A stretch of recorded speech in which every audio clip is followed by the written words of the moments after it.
Moses Itauma wipes out Dillian Whyte in round one of their heavyweight contest.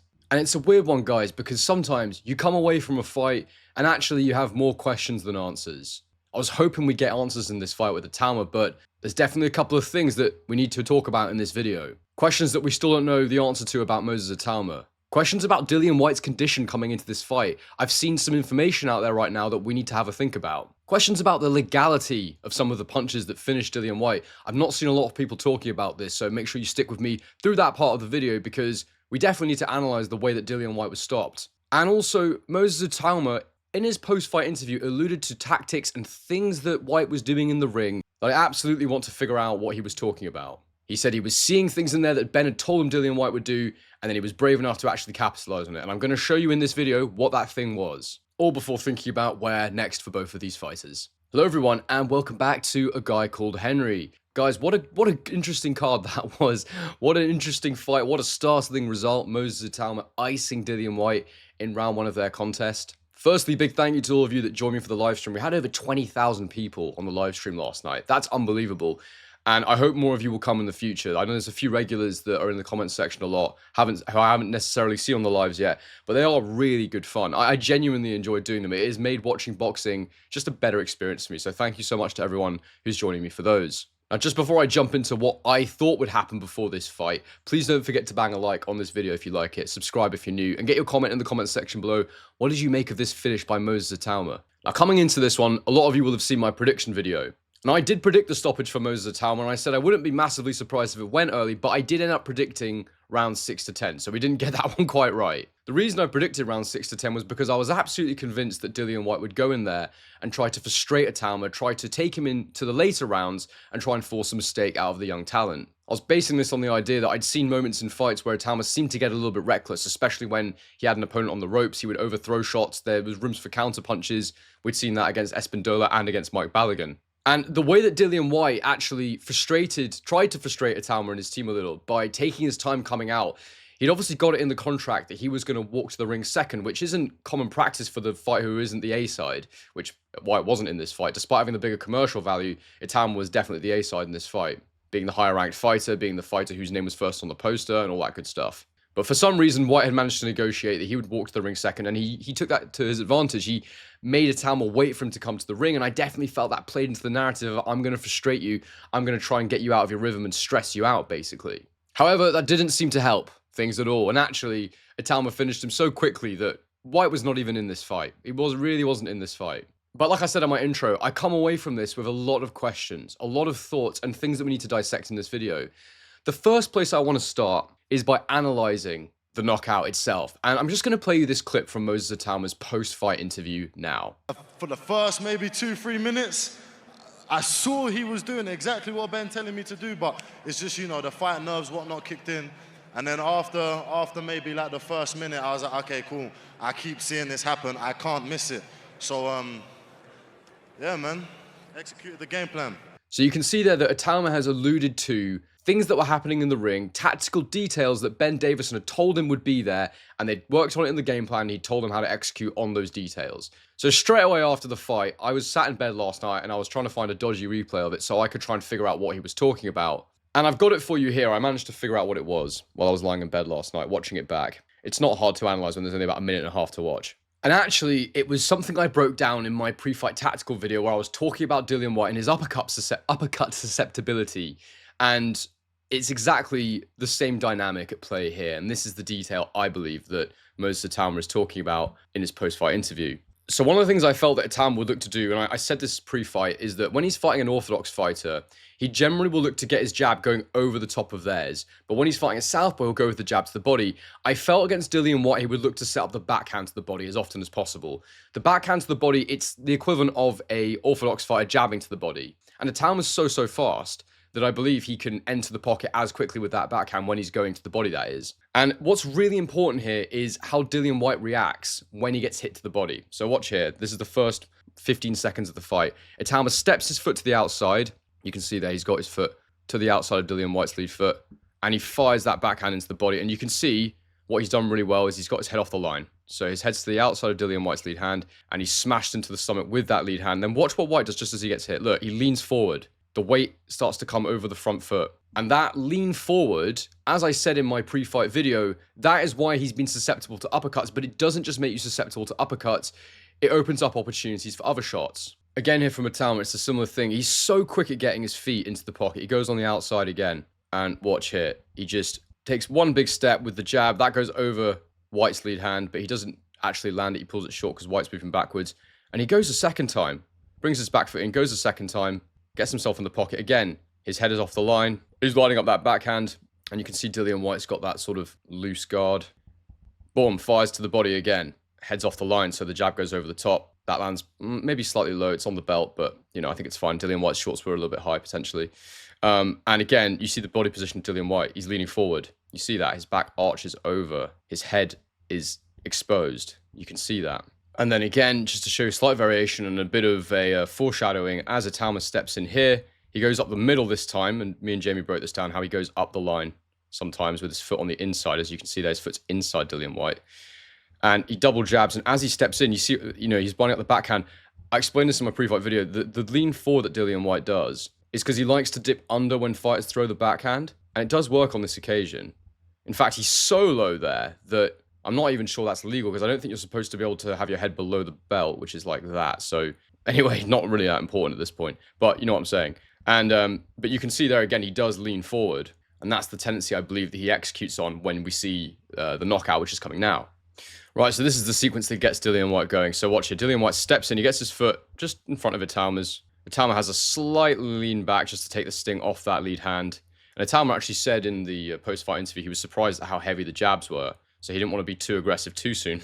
Although that sort of went out the window quite quickly, didn't it? But anyway, you see he jabs over the top of Dillian's lead hand there. And that's one of the advantages of being a southpaw and having the speed that he has. One of the reasons I think he's going to beat so many guys is that so many heavyweights aren't that quick and bring their lead back low or don't bring it back at all. As you can see here with Dillian Whyte, he's just gone straight over the top.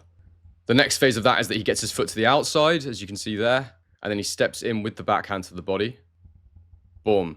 And you see there again, you know, the way that Dillian tries to defend, again, he's ended up in this position here.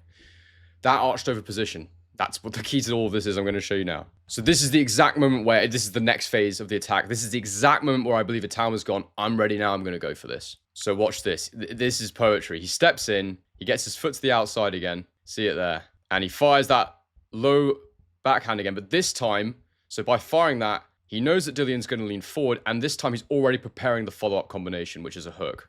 Watch. Boom. And he catches him right on the temple. Because when Dillian leans forward, as you can see, as I pointed out to you a moment ago, he exposes that part of his head. So boom, Itauma lands it there, hits him clean on the side of the head, and that was the shot that really hurt Dillian Whyte, that sort of got this all going. And you can see in this moment, Itauma bounces back.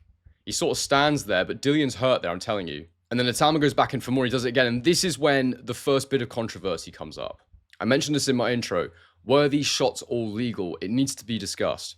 So watch here. Moses steps in again, he's in the pocket, he's right in front of Dillian Whyte. Dillian's got his cross guard up. He fires one little jab, but look, Dillian's already arched over here.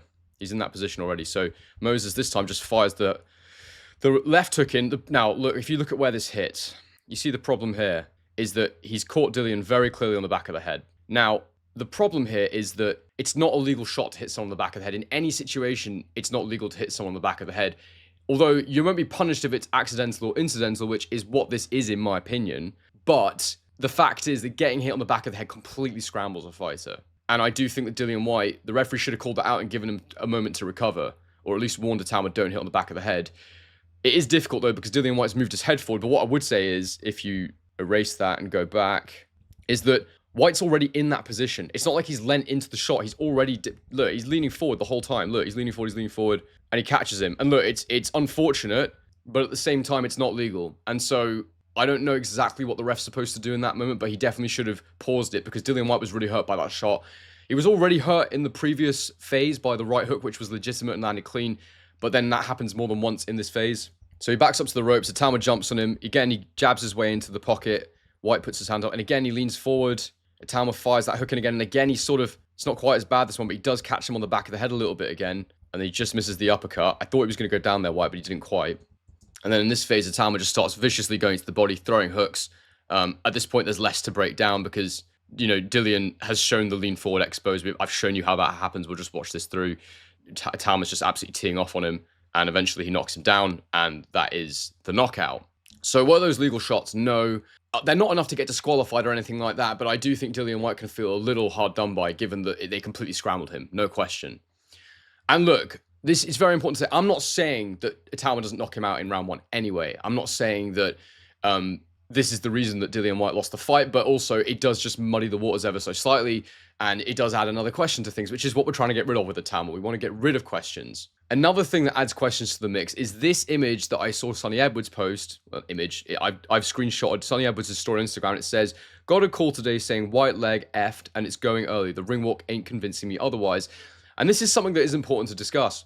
There's always and often rumors after a fight when a fighter gets blown out there early that there's some kind of injury. But what really intrigued me building up to this fight, and on the live stream, people who were seeing me, I was kind of confused by it, was why this has become a 10-rounder suddenly. I thought this was a 12-round fight. It was for various international belts and all that kind of stuff. I didn't see any reason why this wouldn't be a 12-rounder, especially when it's a pay-per-view main event. And I assumed that the reduction to 10 rounds indicated that there may have been an injury to Itauma with him being the A side, but then seeing the fact that Dillian Whyte walked second to the ring tells me he maybe had a bit more negotiating power in this than I first thought, which then leads me to believe that potentially this rumor of him having an injury is actually true, and he wanted to reduce it to 10 rounds because of some sort of pre-fight issue. Now look, again, we don't really know if there was an issue with Whyte, but he did look a bit sort of tender, and he walked to the ring somewhat gingerly. I didn't read anything into that because I wasn't sure if he was just relaxed. But look, some people are saying he was injured. Sonny Edwards has posted that on Instagram. Sonny Edwards is obviously someone more in the know than I will ever be in terms of having his finger on the button, hearing rumors and all that kind of stuff. So I'm inclined to believe there may be some truth to it. But at the same time, once again, I want to reiterate, I always predicted Itauma to win this fight. I just didn't think he'd do it as quickly as he did. This might explain why Dillian Whyte couldn't even last a few rounds. But at the same time, when I watch back those tactical details that I just showed you, that's stuff Dillian Whyte's always done. That's nothing to do with a leg injury. And I fully believe that Itauma's work in there was smart. It was an executed game plan. And would a Dillian Whyte with a leg injury have behaved any differently? Or sorry, with or without a leg injury behaved any differently? I don't think so. I think that the issue with Whyte is, and the reason he couldn't take him rounds, and I texted Jamie, me and Jamie were texting afterwards from Boxing Live. And I said to him, the problem with Whyte is his weaknesses are too well documented. That's why he was not able to go as long as a Balogun, in my opinion. Everybody knows what Dillian Whyte's issues are.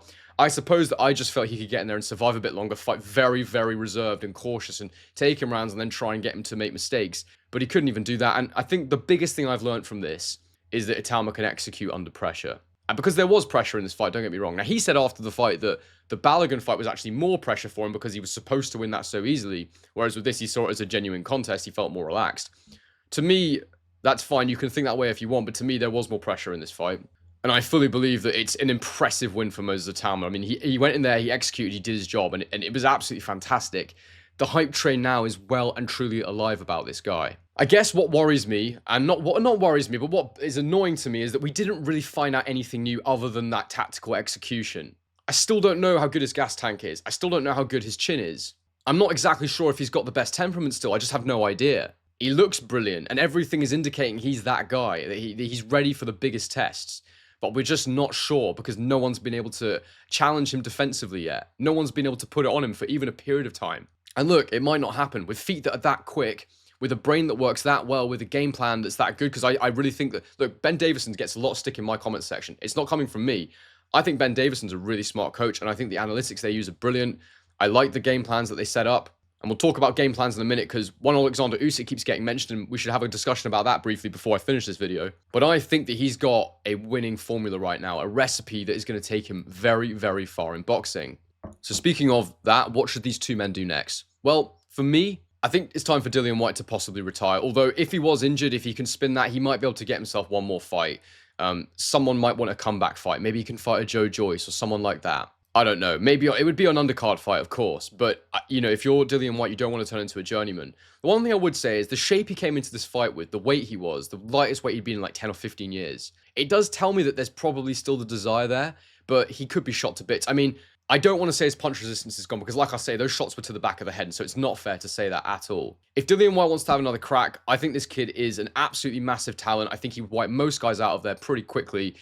And I would say that I think, yeah, there's a level Dillian Whyte could still compete at, potentially, if he wants to, but I just don't know because he got taken out so fast and he looked so bad in his previous fights, even though he won them. It's really hard to say what he's got left. I don't think it's a lot, but it also might just be that Moses Itauma is that guy. He is that damn good. So I wouldn't begrudge Dillian Whyte having a couple more and seeing how he feels and maybe competing at a certain level, making some more money. But I'm sure he's made enough. I'm sure he's done enough.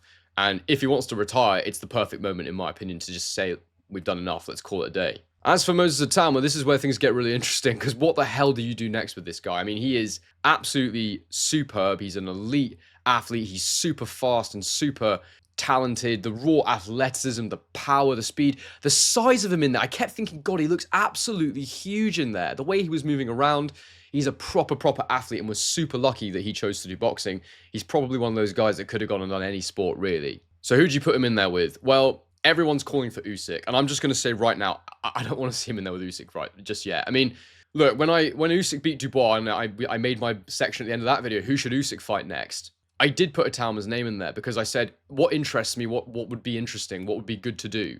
Well, you've got Parker, you've got Kabayel. Outside of that, the only other fighter that I think, just because it's an enigma, because it's the raw talent, because we don't actually know what he's got, the only other one that I might want to see is Moses Itauma. And I think he's highly ranked enough that you could probably make it. I just think that Itauma should have at least one more this year. He finished the fight in one round. He'll be mega fit. He barely took any punishment. He took no punishment, sorry, other than obviously the training camp, the licks he'll have got from sparring and whatnot. But he could be out again before the end of the year, and he said he wants to be. Meanwhile, Usyk's recovering from an injury. He's got mandatories to take care of potentially.